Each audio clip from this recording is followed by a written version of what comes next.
Hey guys, I'm Danny, and we're at the 930 Club with the famous Nashville, Tennessee-born Mr. Will Hoge. How you doing, Will? Good, how are you? Oh, I'm great. I'm great. So tell me a little bit about yourself. I was raised in a little town called Franklin, Tennessee, Okay. about 20 miles south of Nashville. Uh-huh. And then I've been living in Nashville for the last, in Nashville proper for the last 10 years or so. Nice, but still on tour. Always on tour. Always on tour. Yeah. How many weeks would you say you're at home for? Well, we're home now more. I have a wife and kid at home, so that makes home a lot more tolerable. When did you get married? I got married in January 2 years ago. Wow, congratulations. Yeah, thank you. And you have a little boy or a little girl? Little boy. Little boy, what's his name? Liam. Liam. Mm-hmm. Well, that's really cute. Thank Liam you. Hoge. Yeah. So tell me a little bit about your music. Well, I mean, we always just describe it as rock and roll music. Growing up in Nashville and being such a great music town, you're just kind of inundated with music all the time. Mm-hmm. It's on the TV when you wake up in the morning on local programs. Mm-hmm. And it's in every bar that you frequent. It's in every restaurant that you eat at. It's people playing on the streets when you walk around. So you hear so many different. So our version of rock and roll probably is a little wider reaching than some. Rock and roll to us, I think, still includes probably some blues and some country and R&B music. Rock and roll to me, when done correctly, is a pretty wide umbrella. When done correctly. When done correctly. When done incorrectly, it's a small, uncomfortable and awkward umbrella. Mm-hmm. Yeah. I know I was reading a little bit about your bio and your history. Mm-hmm. You were independent for a while. Yeah.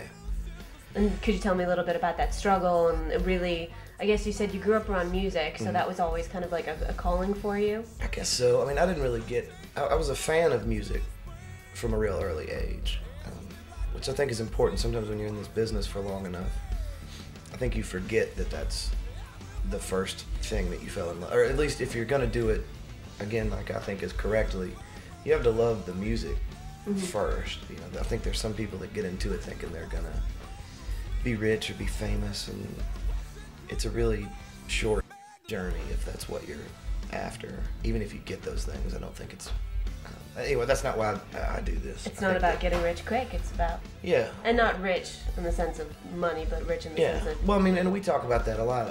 Adam and I were talking about it today as we were walking to the bus. Just you know, somebody waited on us at a fast food restaurant that was rude and unhappy, and you know, we forget sometimes how lucky we are to be able to get to play music for a living and not have to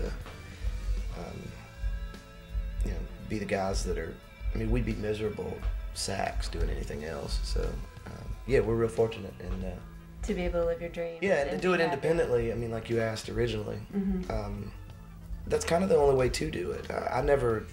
My goal was never to have a record deal or any of those things. My goal was always to try to write great songs and be in a great band and get to go and entertain folks. And do you feel like you really struggled when you were independent, like when you were just first starting out? What were some of the key things that you were doing? The big moment, I think, is just there is a transition that you have to make. There is very much a jumping off the edge of the cliff. And where was that cliff for you? When you get to the point, you know, there's a long time, I think, where you're in school, you're in high school or college, and you're playing in bands, and it's fun, you know, and it's a hobby or something like that, and that's great. And then you kind of get to a point where you start to play on the weekends fairly regularly. So you quit school and you get a job that you can work during the week. And then you get to a point where you go, God, I really love doing this, and I want to do it all the time. And there's never going to be this moment. Nobody's ever going to come to you and say, as an artist of any kind, nobody comes to you and goes, hey, I want to pay you a great, you know, six-figure salary for you to quit your job and do this thing that you love more than anything in the world. I just don't think that really exists. So there was a point where you do just have to kind of go, okay, I'm gonna quit my day job and I'm gonna focus solely on music all the time, and whether I have to starve to do that or not, you know. And I lived in crappy apartments and didn't have a car, and write as many songs as you can and play as many shows as you can for nobody and for no money, and you have to just go and pay your dues. And I've paid mine and 3 or 4 other people's dues at this point. Once you did get signed to a label, and I think you were signed to Atlantic first.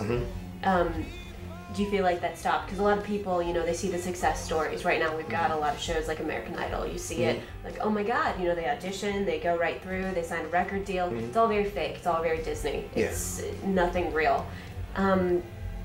If you were explaining to, you know, your fans and your audience and the people on the show Strictly Global just about, you know, okay, you got signed, now what? Was it still a struggle? Did you still have to work? That's the biggest part of the struggle. Getting signed to a record deal is easy.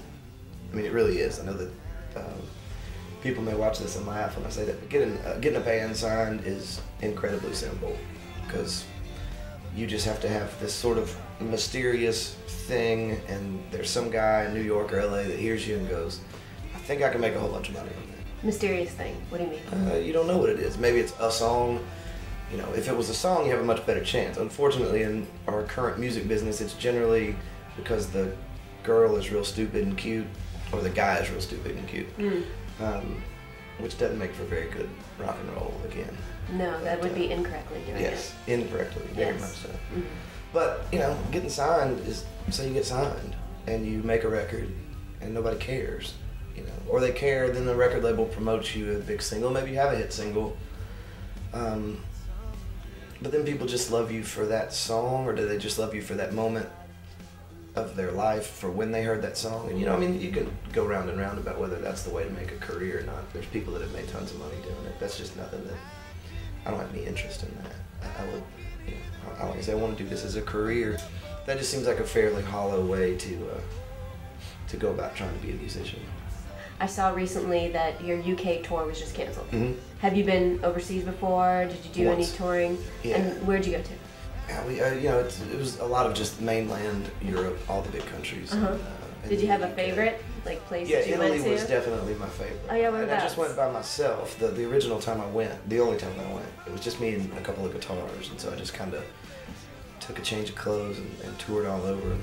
Italy was great. The whole everywhere I went in Italy, I kind of fell in love with. There was a great promoter that took me around to each show and fed me great food and introduced me to a lot of great people. Did you feel like you were starting to talk like, hey, Will No, but I did try to learn Italian for about 2 weeks afterwards. It was terrible. It was really bad. It was awful. That's okay. That's okay. You don't have to speak Italian, so it's good. Good. Yeah, that's good. I don't speak English incredibly well, so Italian is an even worse idea. Hey, Will. Yes. I really like your boots. Oh, you said boots. Yes, and I like your boots. Hey, this is Will Hoge, and you're watching Strictly Global. All right, now do it in Italian. In Italian.